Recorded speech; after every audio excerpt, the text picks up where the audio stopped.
Okay, so hi everyone. I can barely see you. Okay, there's someone. Okay, cool. Okay, to get this out of the way first, my name is Oliver. I'm working for a company called InnoQ. You might have heard about that. It's a German architectural consulting company, mid-sized, smallish. It's a great place to be. And today I'm going to be talking about CQRS.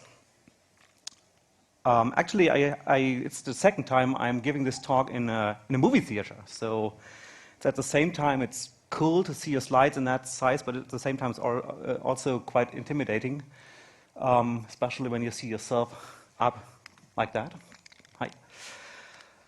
Okay, so first of all,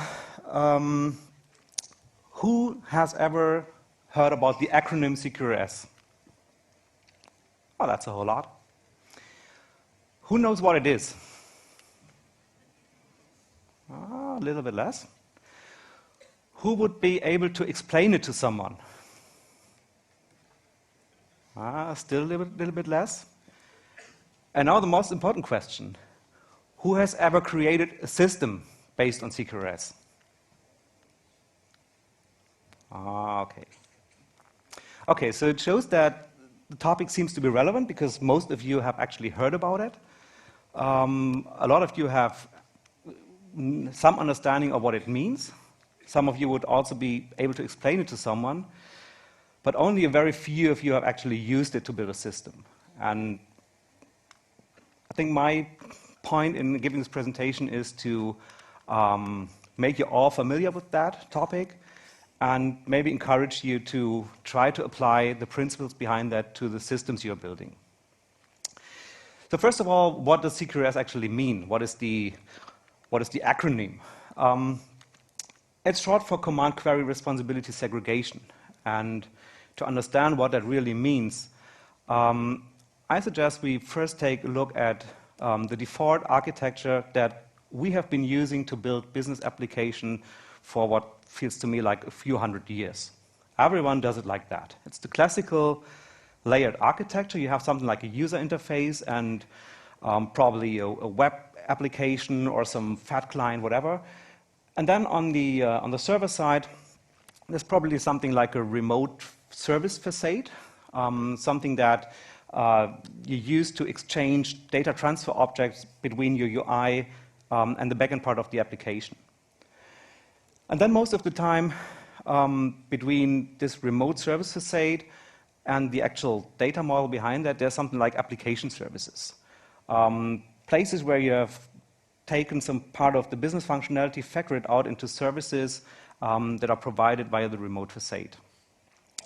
And then if you follow good design principles, for example, if you're following the DDD, domain-driven design, idea of application design, you probably have something like a domain model behind that. Which is not the same as the data model in your database. It's a model, an object model that describes the features of your application domain, whatever that is. And then at the very end, you probably have something like an object relational mapper. This is what you usually do with things like Hibernate or some other JPA implementation. This is what you usually do to persist data that's stored in your domain model into most of the time a relational database. And this is pretty much independent of what kind of technology you're using. So for example, if you just go with the standard web service approach, SOAP web services, you might have something like that. There might be operations like find customers, get customer, update customer on the server side, and you will probably exchange XML documents with your services. If you're a bit more web-minded, you would probably go for RESTful architecture.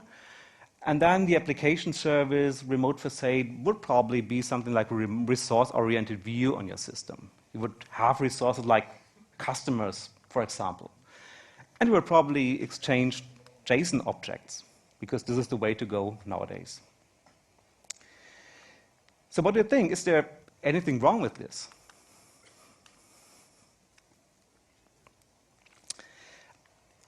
Not necessarily. I mean, there are lots of applications that work perfectly that way, This is why we have been doing this all the time, and most of the applications actually work. So there's no reason to question it all. But there are some things that where you might run into problems. One, for example, is scalability. How scalable is an application that is built like this, actually? And the second one, if you look at your domain model, most of the time, at least most of the domain models that I have seen in the last couple of years, are not really what I would call a domain model. Most of them don't really have that much of behavior that you would expect from a domain model. Most of them are actually what Martin Fowler calls an anemic domain model, a domain model that just consists of data and only very, very little business logic, because all the business logic has been factored out into the application services that are in front of the model.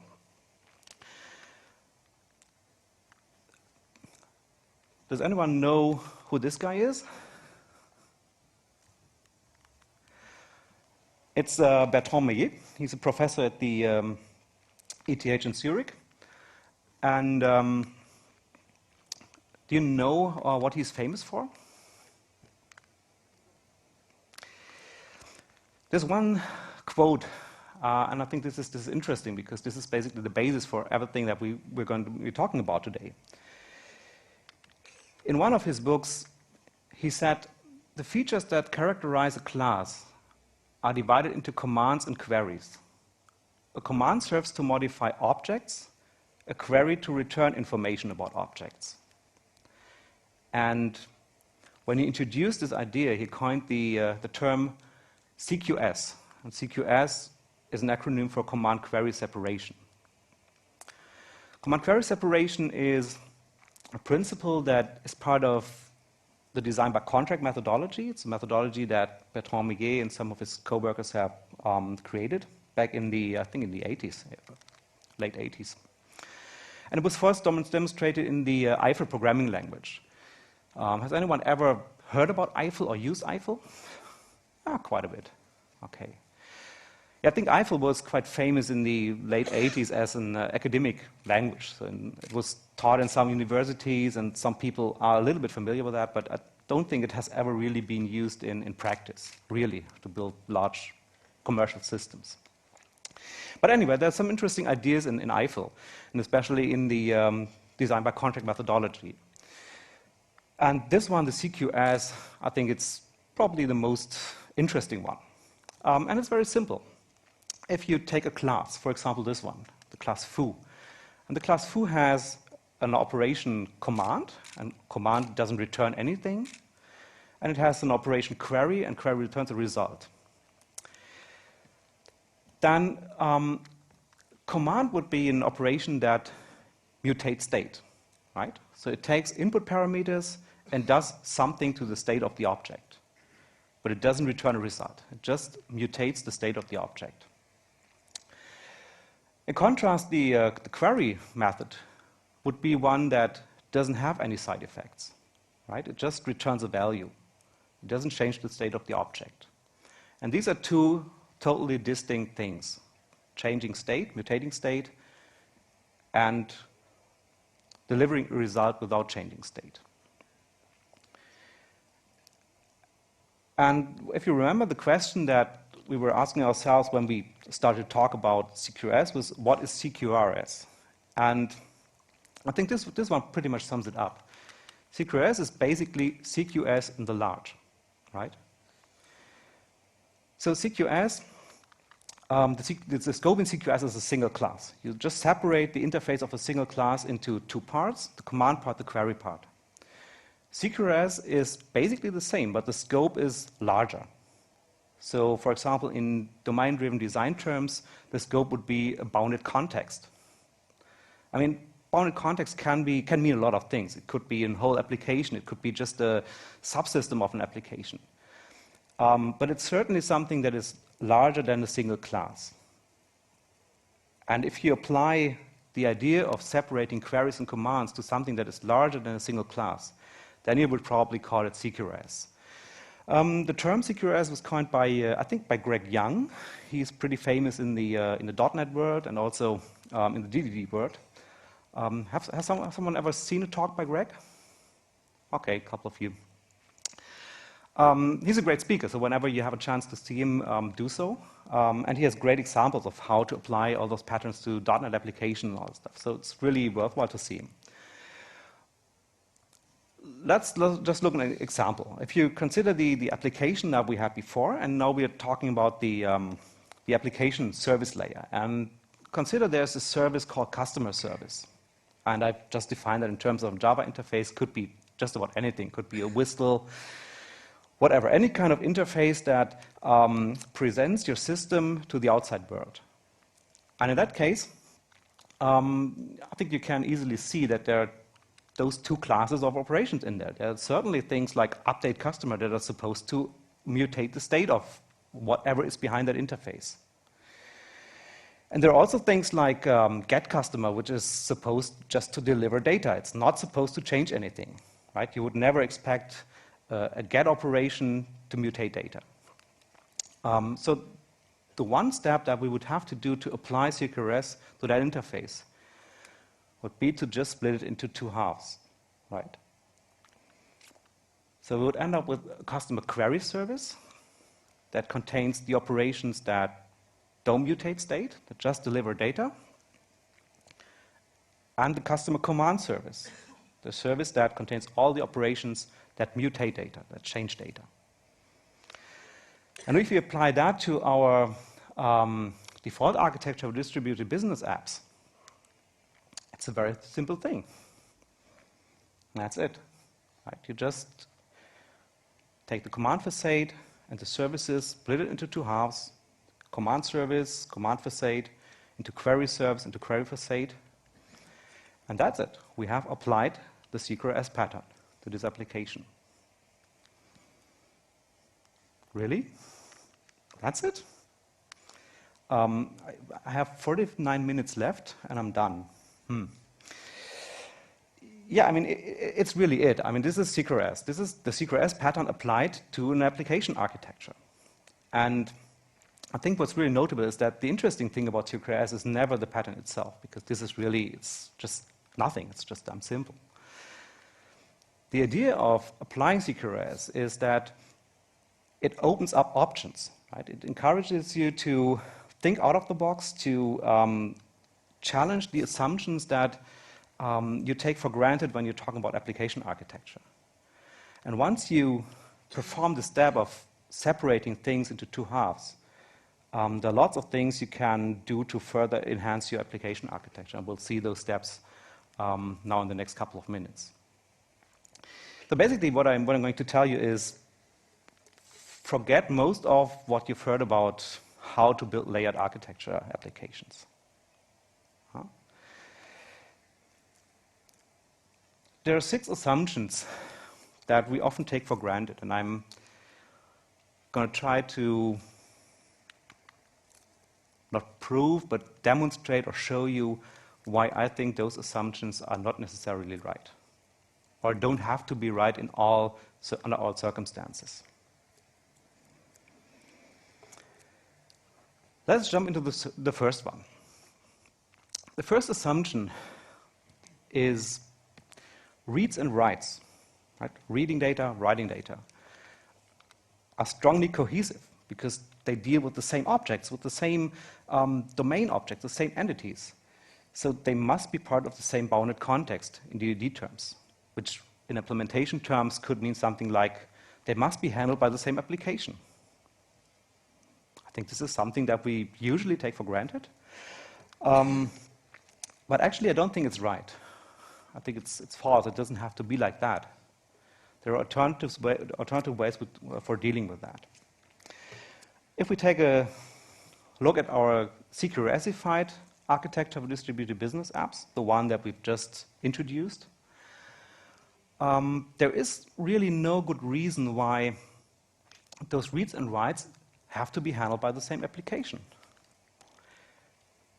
I would say it's even better if we do it in 2 separate applications, like this. Because then the command and the query part can scale independently. which is especially important if we're talking about applications where the distribution of load between read and write operations is asymmetrical, which is the case in most applications, actually. If you talk about internet scale applications, you will usually have orders of magnitudes more read operations, query operations, list and search operations than actually operations that mutate data, change data, right? So in a scenario like this, it definitely makes sense to handle both reads and writes in two separate applications that can be deployed on completely different systems. You could even deploy one system in a data center and the other one on the cloud, right? There would still be some common components. There would be a shared database, for example. But there's no reason why you should not be able to scale out your query part by deploying it on multiple cloud-based systems, for example. Who of you has done this to the applications? Who has separated the query part and the command part into two separate applications running on independent systems? Okay, cool. The second assumption, I mean, reads and writes use the same data, right? Obviously, because you change data, you want to read that data. So you should use the same domain model, right? Because the domain model captures all you know about your application domain. There's no point in separating that. There should be one domain model for everything. I also don't think that this is right, because sometimes, especially when you have complex queries, you can really, really benefit from having a separate model just for queries, because that would allow you to denormalize data in a way that queries can be performed much faster, for example. Or you could pre-aggregate data. If you, for example, if you run expansive statistics on data, it would be worthwhile to pre-aggregate data so those queries or those reports or queries can be run much faster. What you will end up with is basically two separate models. One model that contains all the knowledge about your business domain, right? It contains all the business logic you need to validate and process commands. And this is most of the time is the more complex part. If you change data, if you mutate data, you usually have a huge load of rules and validation rules that allow you to verify that a command can actually be performed on a specific domain entity. And one important thing in those kind of models is also to keep data consistent, right? If you change two different business entities in one transaction, you want to make sure that you end up with some kind of consistent state, something that follows the rules of your business domain. Sometimes you're also looking for guaranteed ACID properties. This would also be something that this kind of domain model would have to take care of. Basically, it's the behavior part of the domain model. All this behavior is in the command model. And as it turns out, it's relatively difficult to scale, because all these requirements concerning consistency. You cannot just have multiple systems running the same thing, because then you would end up with some shared state between those systems, which is immensely expensive to manage. Right? It's not something that you would really like to have. On the other hand, for a query model, that could provide you any kind of rich query capabilities, things that would be really expensive to do on a classical model, because you would end up with huge chains of queries and joins and whatever. But if you work on something like a denormalized or pre-aggregated view on your system, queries can be performed much faster. Very short response times. And this one is really easy to scale up because it doesn't change anything. It doesn't mutate data. You can just have multiple replicas of the same data and perform queries in parallel without any problem with consistency. So these are very different qualities of those models. And this is why most of the time it makes sense to separate those models into two. Okay, standard question, who has done that? Okay, even less than the ones to split up the application. Let's see how far that takes us. Third assumption. Even if we're just talking about queries, I mean, I'm not talking about commands right now, things that mutate data. And it's totally clear that things that mutate data should really use the domain model because all the business logic, all the validations, all the business rules are basically captured in this domain model. But even for queries, we should really go through that domain model because it basically abstracts away the underlying database model. We would be something of a smell if we would just circumvent the domain model and go through the database model directly. But turns out that even that is not really correct. Most of the time, it's not necessary to use the domain model to just query data. If we again look at our architecture, queries are just dealing with data. Queries are not about behavior most of the time. They're just dealing with data. So why do we need objects?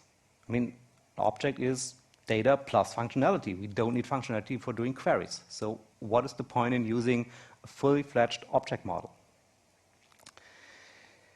What I would rather advise you to do is try to introduce a thin read layer.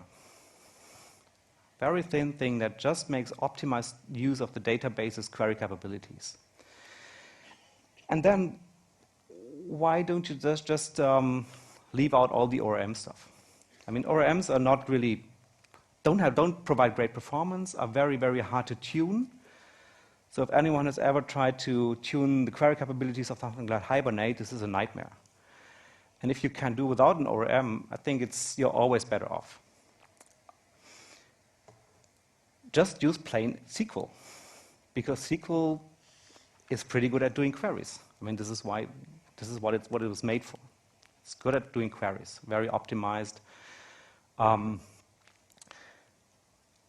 just access your data directly without going through an ORM that doesn't provide any functionality you can use.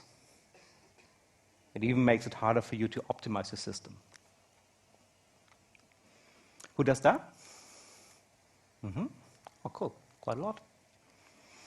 The interesting part is some of you who have just said they do that don't do the other stuff. That's interesting. We'll have to talk about that. It'll be interesting to hear how you do it. Anyway, assumption 4. To keep data consistent, we must use the same database for queries and commands, right? I mean, this is what we've always been doing. We use the same database. Even if we access it directly with direct SQL queries, we still use the same database because the data we change should end up in the same database that we use for queries. But even that is not absolutely necessary. I mean, there are probably good reasons to do it, but at the same time, there are pretty good reasons not to do it. Because in many, many cases, eventual consistency is absolutely sufficient. Eventual consistency means that data doesn't have to be consistent all the time. The only guarantee is that data becomes consistent at some point in time, eventually.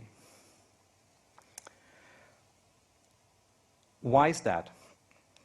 It's because if you consider a standard business application, most of the time when users are working with the application at the UI level, the data they see on their screens is stale to some extent. Just consider, for example, a help desk application. Some call center agent is working something, customer is calling, I have moved house, could you change my address? Okay, so what does the help desk agent do? Searches for the customer record, data shows up on the screen, and says, okay, thanks for calling us, I will change it. Okay, so customer hangs up, the data on the screen is already 1 minute old. Now let's consider the guy goes to get a coffee, talks to a colleague, phone rings, and when he eventually starts to work on the data, it's almost 10 minutes old, 20 minutes old, whatever. it's stale. It's not the current state of the data. I think this is very, very typical. So there is no reason why data must be consistent all the time 100%.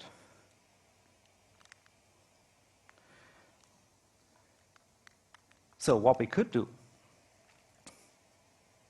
we could completely do away with the single database. And we could start emitting events from the command model. So whenever data changes in the command model emits an event. And that event contains all the information that is required to do the actual change. Right? So for example, if there's some operation that changes the address of a customer, then the command model would emit an event that contains the changed information and the information that this command means change this piece of information. And then on the query side, we could have something like an event handler that just takes a stream of events, processes those events, and applies them to a specific query database. A database that is just used for querying information.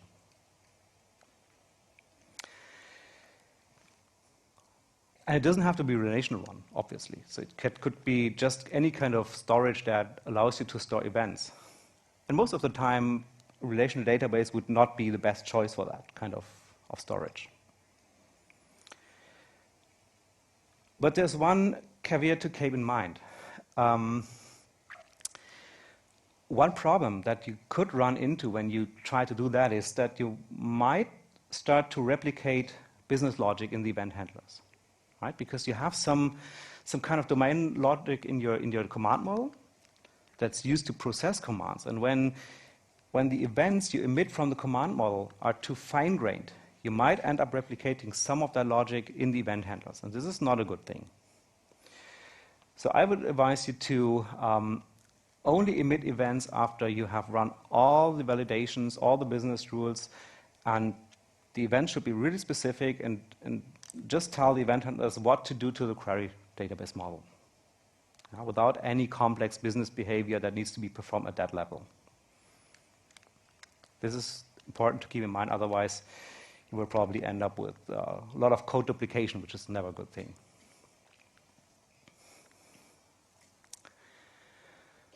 A fifth assumption that I think is pretty common. In many applications, we assume that commands must be processed immediately, because if they're not processed immediately, we'll end up with inconsistent data. And also this one is not correct, I guess, because depending on the circumstances, but most of the time, users don't really care about the effect their changes have. They don't have to be immediate. Most of the time when a help desk agent changes the address of a customer, they will not do a query and check if the change has gone through. As long as they get a confirmation, hey, I have accepted your changes, I will perform it at some point in time. Check back in a couple of minutes. Or we'll send you an email if your changes have been successful. You don't always need an immediate feedback. Feedback can be via any kind of asynchronous channel, like email, a newsfeed, chat, whatever. So that allows you to decouple user interaction and command processing, right? As long as you give visual feedback, you need to give the user some idea that, yes, I have understood you want that to make that change. It's going to be processed, and at some point it's going to be finished, and you can ask for status by pressing this button or going to this URL or whatever. And of course, you get the result at some point. But it doesn't have to be immediate, and this is why decoupling at that level between the command service and the command model is most of the time possible, and sometimes makes sense. And then the final assumption that I think is probably the biggest one. we often think that the current state of domain objects must be persisted.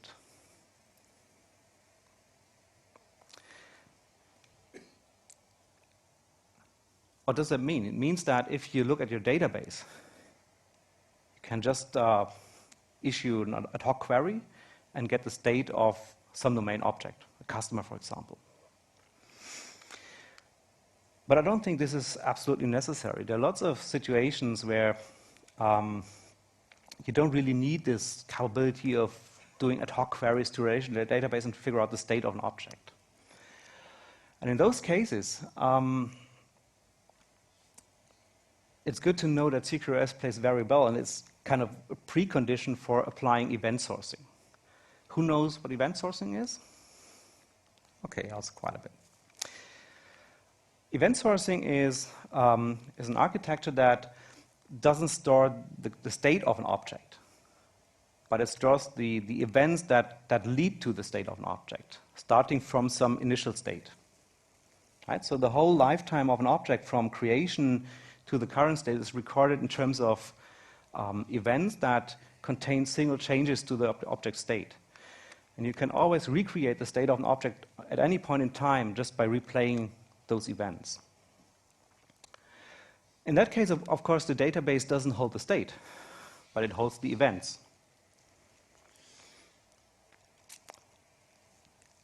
The model, most of the time, is strictly in memory. You don't really have a database model that reflects the state of an object. It's all in memory. It's all in memory, and it's getting updated by the event stream. And of course, they can be replayed at any time through a processor that changes the in-memory model.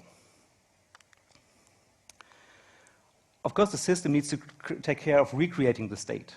It could do so by replaying events at startup time. It could do so by replaying events whenever something is accessed for the first time, some kind of lazy loading. And of course, it can be optimized. I mean, no one prevents you from storing snapshots of the current state. And those snapshots, again, are events. And when you replay events, you can just look for the latest snapshot, use that as your starting point, and then replay the events from that starting point up to the current time.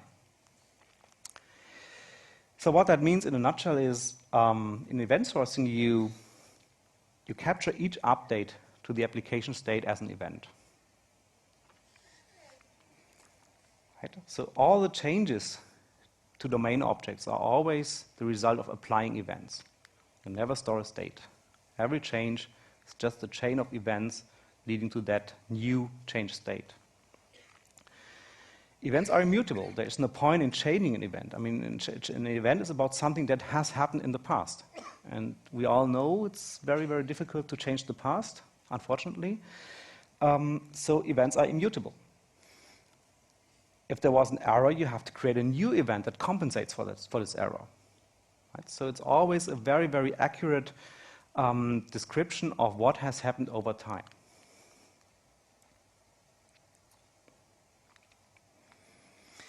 What's so great about that? I think the great thing about that is that event sourcing allows you to rebuild your application state at any point in time. Yeah, you just replay the events from some point in time T0 up to that point in time. It's like a perpetual history of the things that have been going on in your system. You can always say, okay, no, I want the application state as of yesterday, or as of some time last month, or last year, or whatever, since the beginning of time. It's like a time machine to some extent. It allows you to analyze historic data based on the events. You have the actual events. So whenever you make a mistake in your data model, and you at some point you think, oh my God, we should have captured this information because now it's gone, and we have this new cool algorithm that knows how to figure out things based on this information. No problem. You have the real events. And whenever you come up with some new idea of how to analyze those things, new algorithms, new patterns to recognize in your events, you can always do so at any point in time because you have the full information that leads to the current state. Is that a question? Would you have to preserve the logic that processes this behavior? Okay, good question. Question was, would you have to preserve the logic that processes those events? This is a good question because obviously if you change your application logic and you deploy at some point a new version of the system that might contain different business rules, whatever, you might end up with a new or with a different idea of the current state. So that's an important caveat. You really have to make sure that that all the business logic that you would need to process those events is still there. And that sometimes requires a bit of versioning. You have to be sure that if you have a certain event, you need to make sure that you have the business implementation of the rule set that was in effect at that point in time still in your system. Yeah, that's a good point. I mean, to some extent, snapshots can help. If you start out from a snapshot and then just work on the events from the snapshot to the current time, but it really depends on what you try to do. But it's a good point. It also gives you an audit log for free, more or less. And you can even make that pretty much audit-proof if you, for example, if you sign events, if you apply digital signature, for example. It's not necessarily the same as a full audit log in the way that that you would, for example, need for something like a PCI audit, something like that, but it can definitely help if you have all the information as events still available. And then whenever you come up with new types of queries that you just haven't thought before, you can still create new optimized read models, potentially in memory, and then just fill those new optimized read models with the data coming from those events without having to migrate things. Just replay your events, fill your new optimized models, which is also a nice thing if you come up with new ways of trying to understand or make sense of your data. So now, how do I convince my boss that we'll have to write our application with CQRS?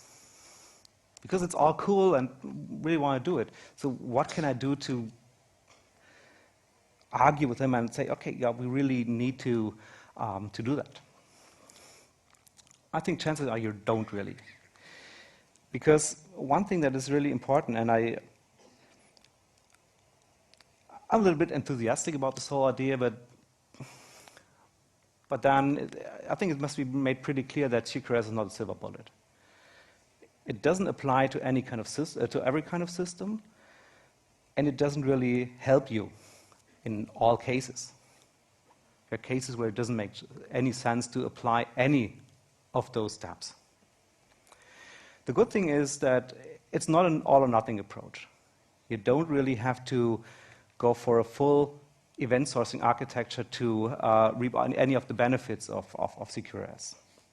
Can just apply parts of the picture, and this is why I have tried to take you to all those steps, because you might end up having significant benefits even if you only do the first part of it. And some of you, from what you gave me as feedback, have actually done that, and for a reason probably. So even if you do only the first step, separating queries and commands into two separate applications that scale independently, often helps solve serious performance issues. So what that means is just don't apply it blindly, because it will make things more complex. It's definitely more complex. So the added complexity really needs to be traded off against what you gain by doing that. And you might come to the conclusion that it doesn't make sense in your situation, but that's fine. You don't really have to do that. So I would say don't do it. If your application is just a simple CRUD-style app, if it just creates, reads, updates data, no complex business rules, then don't bother with CQRS at all. Then probably the layered architecture that you have now is pretty much what you want. If you don't have any scaling issues, if you're creating an internal application that's only used by 300 users, don't bother with all this stuff. As long as you're not trying to do it as an experiment, that's fine, but don't think that this will solve any problem because you don't have a scaling issue, so it doesn't help. And this is a little subtle one. If you don't feel that it helps you improve your domain model, making it richer, less anemic, then I would also say, no, don't bother with that. But seriously, consider doing it, for example, if you find that your write-read-load ratio is very, very asymmetrical. If you have lots of reads and only very few writes, then this is an architecture that is probably worth looking at. If you find that scaling your application is difficult, because there are complex consistency rules and such, it might be worthwhile to think about splitting, scaling independently, and scaling the query part, and not scaling out the query part and scaling up the command part, which means putting more processor, more memory, more disk into the command part, and just multiple small instances for the query part. If you find that your domain model is bloated by complex domain logic, which makes queries inefficient, think about splitting it up, separating it into a separate domain model just for querying, or just a simple database model for querying, and by doing that, take load from your domain model. And if you can benefit from event sourcing in any way, for example, because you feel that recreating the state of entities at any time is a good thing for your application, will help you. Or if you can use that information as an audit log, then also makes a lot of sense to do it.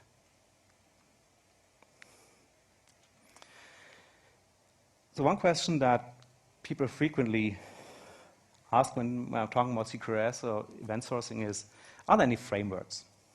Because I certainly don't want to do all that stuff myself. Are there any frameworks that I can use?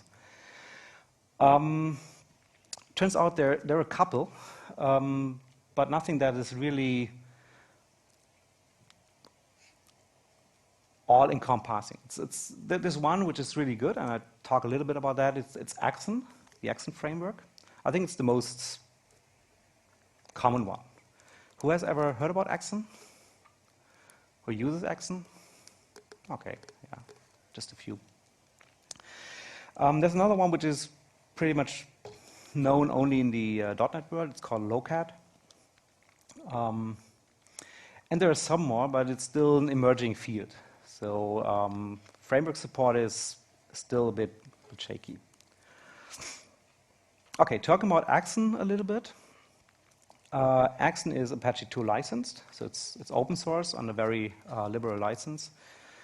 Version 2.0 has been released earlier this year. It's maintained by Trifork. It's a Danish company, but I think it's maintained by the Dutch part of Trifork. Is there anyone from Trifork in the room? Okay, that's good, because this guy would probably know much more about it than I do. Okay, so whenever I say something that's not right, don't worry. There's commercial support available, which is important because most of the applications that you would probably build using CQRS are a little bit critical. So doing that without any commercial support offering would, for most of you, probably not be a way to go. So there is support available. And there's a picture from the documentation. And basically, I think you can pretty much see the same structure that you saw in my slides. So there's the separation between the command part and the query part. We have this thin data layer that accesses the database for queries. We have the domain model here. We have some repository which is a DDD term could be an ORM or whatever, that stores the state of your domain objects, or not necessarily the state, but stores some view on the domain objects. And then there's something like an event bus and event handlers that allow you to distribute commands to all parts of the system. The good thing about Axon is that it supports both state persistence, so you could either go ahead and just persist the state of your object, which would obviously be not a full event sourcing architecture, but still could be considered CQRS. But it also allows you to go for a full event sourcing architecture. So you can have a repository that stores state via JPA, or you could have a repository that stores state by creates state by recreating state via events. There are multiple options for the event store. You could use the file system. You can use a JPA implementation. You can also use MongoDB, which I think MongoDB has some issues. But the document-oriented nature of MongoDB makes it, in my view at least, pretty much suited for storing events, because an event is basically just a document. It's a document with properties. So that's a good match. And there are some experimental incubating implementations for Cassandra, for Redis, and for the Google App Engine data store. So I think there's quite some choice for the event store implementation. Same goes for the event bus. So the event bus can be a simple in-memory bus that only works on one node, but it can also be a distributed event bus that works across multiple nodes. And there are also several implementations. One is based on JGroup, multicast. Another one is based on Disruptor, which is also a very small, thin framework for highly performant distributed operations. There's an event bus based on AMQP, so you can basically use any AMQP-compliant queuing system for distributing events to different nodes. And there's also one based on Spring integration, so whatever any kind of Spring integration channel that you would use underneath can be used to distribute events between systems. The things that I like about Axon, and I haven't really, to be honest, I haven't really used it in a real system. I've just been playing around with it. So this is just my, pretty much my first impression without really having been digging into that for too long. I think it's relatively unobtrusive, which is always a good thing when you're working with a framework. So it doesn't really change lots of places in your code. You don't have a very complex inheritance hierarchy. Basically, commands and events are just Java objects. So you don't really, there's no very, very strong coupling between your code, your business domain code, and the framework. Event sourcing is not mandatory, so you can still have some of the benefits of CQRS even when you persist state. You don't have to go for a full domain event sourcing architecture, and if that's too risky or you don't really feel comfortable doing that. There's support for multiple event bus and event store implementations, that we've just seen, so there's a lot of choice. It also integrates nicely with Spring, so whenever you're building applications based on the Spring framework, you will really feel at home in Axon. And one thing that is also quite nice is it supports complex business transactions. In DDD parlance, they're called sagas, so they're basically complex operations that span multiple aggregates, business entities. So this is also supported by Axon. There are only two things that I'm not so sure about. I'm not saying these are negative things, but that would make me a little bit wary if I was to use it for a real project right now. One is that it requires some familiarity with DDD terms. So you should at least know what an aggregate is, obviously, because this is a core concept in DDD. So when you're not too familiar with DDD, it's probably better to first read the Eric Evans book and maybe the one by Von Wern as well, and then you can start fiddling around with Axon. So it's always a good idea to read up on that first. And then I think this is, well, depends. It could be a good thing, could be a bad thing. It doesn't try to hide CQRS from developers, right? So you really have to know what you're doing. You have to know that CQRS has some implications, and it doesn't try to hide all that from you, which is something that I personally like about frameworks. I like frameworks that don't try to hide the thing that's underneath, but some people feel more comfortable with using frameworks that are basically like give you this warm, fuzzy feeling, everything's being done for you underneath the hood, then probably Axon is not for you. Okay, so that's all I have. We have 10 minutes left, so I'm waiting for your questions in case you have some. Do we have a microphone? Yeah. Okay. Can you walk up to the microphone because we do record? Oh, yeah, just. How do you handle the identity of something that you create? How the user at the lower level handle the identity of something that is created, since it's not given at the return of the create? Okay, so question, if I got it correctly, question is, how do you know what the identity of something is that you've created? Yes. You just submit a create. Yeah. Okay. Yeah. Okay. I see your point. You want to know, even eventually, even after a long time, you want to know what is the thing I have created. Yeah, pretty much depends on the business case, obviously. But I'm not saying that you just take a command and then forget about it. So of course you give something back to the user, something like, I have accepted this command, and you find the result of the command being performed at that point. So for example, if you consider a REST interface as one example of a service facade in front of that, you could, for example, accept a post request to create something and then deliver back a location and a URL that user can, or the user process, the client process can use to find out what the result is, and then you would also get the idea of the newly created object. Really depends on the kind of interface that you put in front of that. But I think the point here is that it doesn't have to be synchronous. You can get back this idea of the created thing, whatever it is, asynchronously by some other means. That's the basic idea behind that. What about concurrency on the data? Okay, so the question is, what about concurrency on the data? I assume you're talking about concurrent modification of data.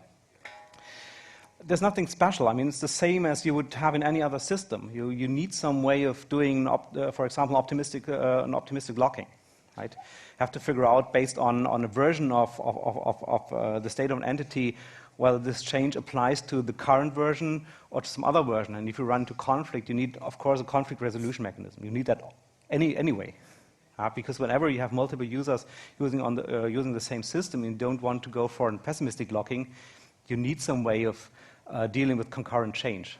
This is not special to CQRS. It's just a standard thing you have to do in any kind of distributed application. Any more questions? But to continue on that, it is difficult it is difficult to manage version of an object if you could make a separate query model. Okay, so point is, it's difficult to manage the version of an object if you have a separate query model. Yeah, that's right. I mean, I think the probability of conflicts is greater than in a system that is always consistent. So if your query view on an object contains version number 1 and the change you apply, or contains the change you apply to the command model applies to some version number 4, and there might be multiple generations of versions in between. The problem is still the same. You have to deal with the conflict, but the likelihood of having versions that are quite a few versions apart is, of course, higher when there's only eventual consistency, and there's always some time lag between updates.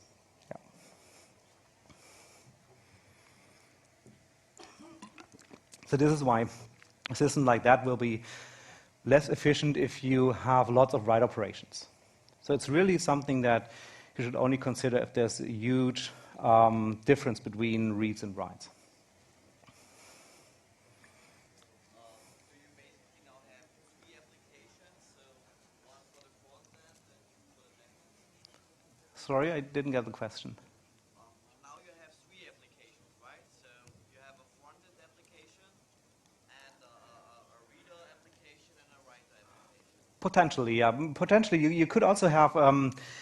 It really depends on your system, but for example, maybe you don't have a separate query front end. Maybe you just your query front end is integrated with the query part of the application. Maybe there's a web interface and there's one monolithic application containing the UI and the query part, and then you would maybe you still have some kind of a rich client for the for command, but it really depends. I mean, I think you cannot really. It could also be two applications if you have a web front end that is tightly integrated with the backend part. And there's no separate client application. It really depends. But yeah, potentially you could have even four. You could have a client query application, a client command application, a server-side command thing, a server-side query thing, or any other number of applications, depending on how you decide to split up your application. That's really up to you. I mean, there's no CQRS doesn't prescribe any specific distribution between front end and back end. I mean, I just used that for illustration purposes, but you could build it completely differently. One more?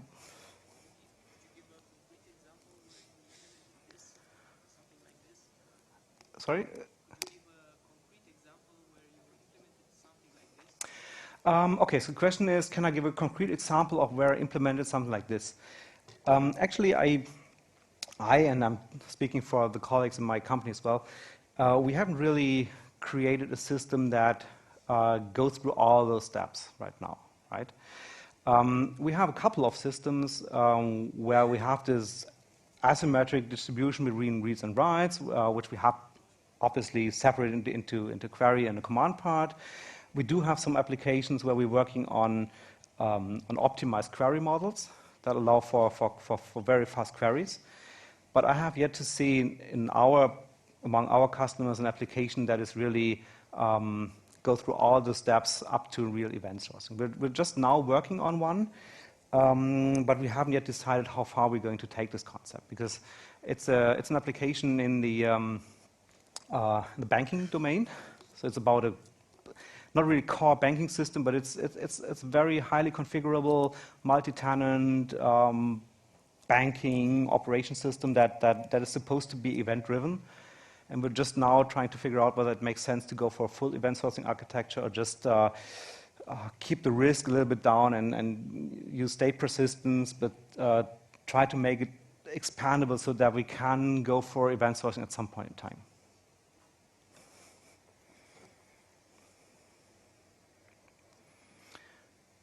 Okay, so no more questions, then thank you for your attention and have a great conference.